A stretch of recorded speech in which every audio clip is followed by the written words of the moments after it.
Once upon a time, there was a king. He had a minister. The king's minister was very wise. He often used to say that whatever happens, happens for good. One day, the king was cleaning his sword, and the minister was also sitting next to him. Suddenly, the sword fell on the king's feet, and one finger of his foot was cut off. Just then, the minister said, "Whatever happens, happens for good." The king was very angry on hearing this. He asked the minister that, "My toe finger is cut off, and you are saying that has happened for good. What is good in it?" The king got angry and ordered the minister to be imprisoned in jail. The minister did not feel sorrow for this, and while leaving for jail, he again said, "Whatever happens, happens for good." 2 months passed after this incident. One day, the king went for hunting with his soldiers. Riding on horses, they all went inside the forest. The king, while chasing a deer, went more into the deep forest and got separated from his soldiers. However, he could not catch the deer, but he lost his way and got lost in the forest. He then started looking for a way out of the forest. Suddenly, the king was surrounded by a group of tribals living in that forest. They did not know who he was, so they captured him and took him to their tribe. Those tribals were looking for a human whom they could kill and sacrifice to appease their deity.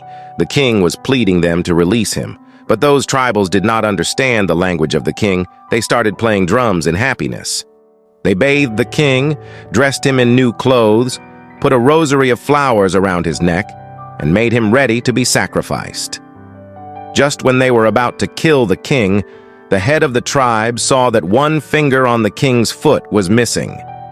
Seeing this, he ordered all the drums to be stopped and declared that this man could not be sacrificed because he was incomplete. If an incomplete human were sacrificed, the deity would become angry instead of being happy. So they decided to release the king. The king happily returned to his palace. After coming back, he reflected that if one finger of his foot had not been cut off, those tribals would have killed him. It meant the minister was right. Whatever happened, happened for the good. He ordered the soldiers to release the minister from jail, restored his position, and asked, "Minister, tell me that my finger was cut on that day and it happened for my good. I have understood this. But you were jailed for 2 months and had to suffer so much. What good happened to you?" The minister smiled and said, "My lord, I was your prime minister, and I used to be always with you. Had I been not in jail, then I would have been with you that day also. They left you after seeing your one cut-off finger. But sir, my body was complete, and if I was with you, they would have definitely sacrificed me. That's why it was good that I was not with you that day and was in jail. It saved your life and saved my life also. That's why I always say that whatever happens, happens for good.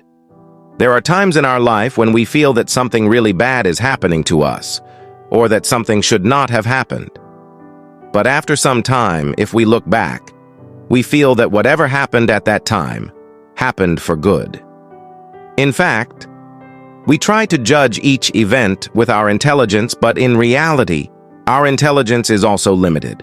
We cannot judge the fairness or unfairness of any problem with our limited intelligence. The whole world is based on karma. He who does good deeds gets happiness, and he who does bad deeds gets sorrow. So if you are going through a sad phase, always remember that your bad karma is being spent, and nature is taking you towards progress all the time by giving you the fruits of your bad karma. Therefore, remove the thought from your mind that anything bad can happen to you, and always remember that whatever happens, happens for the best. If you find value in this story, please like, share, and comment below. Stay blessed.